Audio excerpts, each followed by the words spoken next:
Hi snooker fans, Curtis Braithwaite here for QSports.club. With the Irish Open starting tomorrow, I'm here in Belfast to catch up with three-time ranking event winner and Northern Ireland's #1, Mark the Pistol Allen. Mark, how are you, mate? Oh, mate, good. Thanks for having me again. Yeah, cheers, pal. Now, Mark, it must be great for you to have a tournament back home.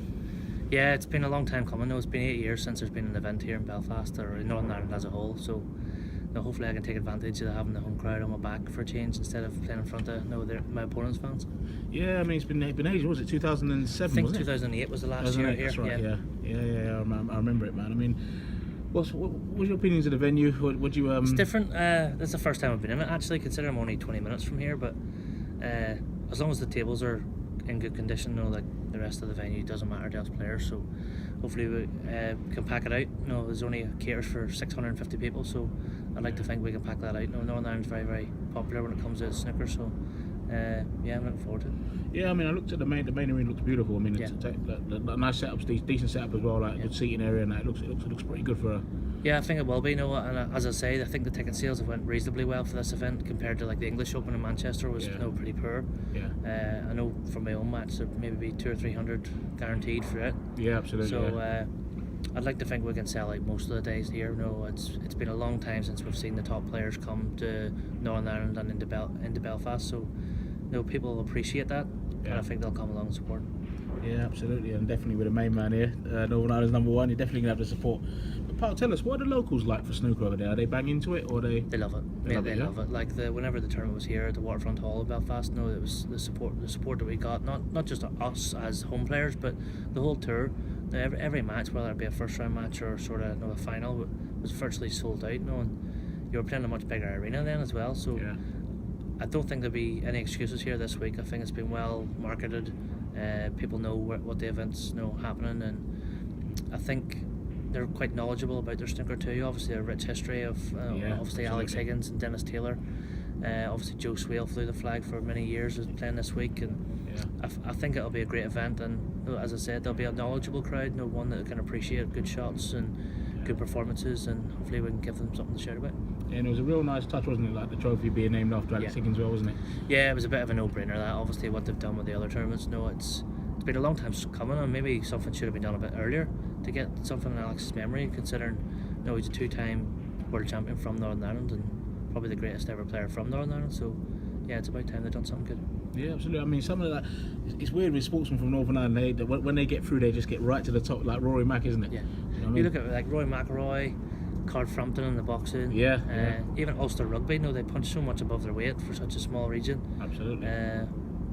We do well as a whole. So there's nothing to say that hopefully I can get to the very top as well. Yeah, fully agree. Now, Mark, I had a chance to have a look around Belfast today. It's a really historical city and a beautiful city. But tell us a little bit about Belfast. Well, you probably seen more today than I've seen in my life. So, yeah, you've got obviously the big cranes. The Harland and Wolff cranes are quite popular with people. You've got the King's Hall. There's been many famous performances in the King's Hall over the years. You've got the new Titanic building here right on your doorstep. Yeah, I saw that. With obviously the rich history that comes along with that, and just Belfast as a whole. So many old traditional style buildings, very, very pretty. Something that me being sort of from the area don't maybe appreciate the way I should. Yeah. I mean, for sure. I mean, I couldn't. It's just beautiful city, really beautiful. Yeah, and obviously what you see sort of on the news and stuff. It's nothing like that. You'll see yourself. All that's well behind us. You get bits of trouble no matter where you go, all over the world, and Belfast, I'm sure, will be no different. But all the stuff that you hear in the media is long gone, and it's a very, very friendly atmosphere, and they're friendly people. Yeah, I can definitely second that. Now, Mark, what's the amateur game like over here in Northern Ireland? Are the kids into snooker over here? It's struggling. I will be honest, it's struggling. Obviously, my stepson Robbie plays in the events, and I go to as many events as I possibly can with him, and the numbers are quite small. From when I played, there was.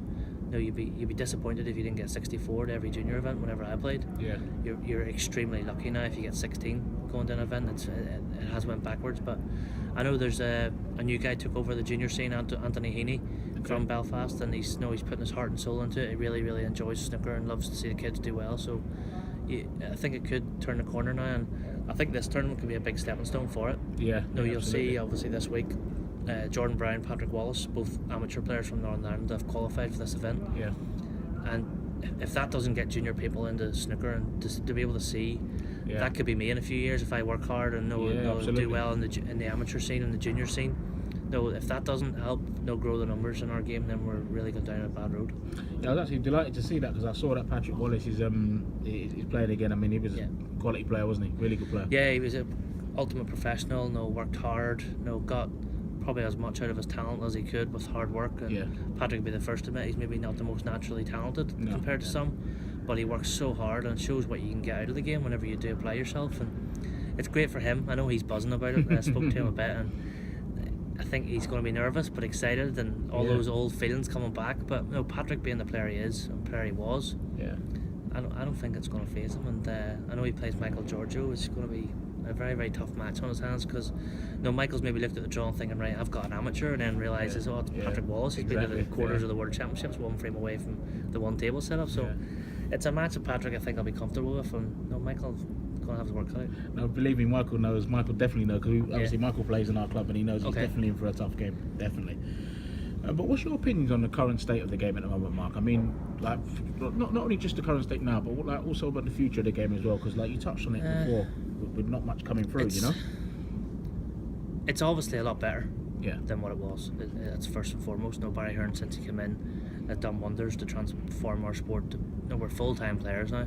We used to be part-time players with part-time jobs as well. We are full-time players now, and it's getting to the stage now there might be a little bit too much. Snooker's a sport that completely drains you mentally more than physically. No, I'm not in physically good shape, but I think mentally I'm reasonably sharp. But sometimes you do feel, not me at the minute because I had a break at the start of the season, but I can understand why a lot of players have chosen not to come to Belfast. With the scheduling the way it is, there was quite a few big events back to back with Belfast sandwiched in the middle. I always felt that would be the one that suffered.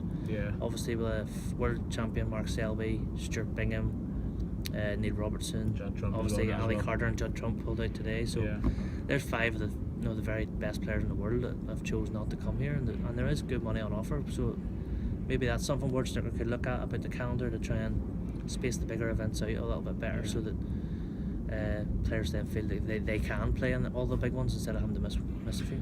Well, it's true because like what we said earlier in the season, you took a break at the start of the season, but then what they've done with this is just strange. Like you've had a clutch of tournaments, and then you get 6-7 weeks with nothing, and it's just like you said, these tournaments now suffer now with 4 or 5 of the top players missing, and like you said, it really does need to be looked at. It's something that needs looked at because if you think from, I might be wrong in saying this, but if you think from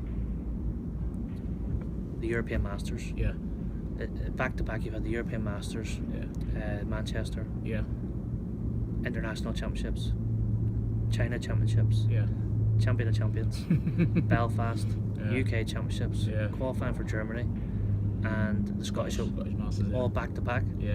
So that is too much, especially for people that have families, young kids. Sean Murphy's obviously just become a new dad, and we're very friendly, so this is something we've spoke about.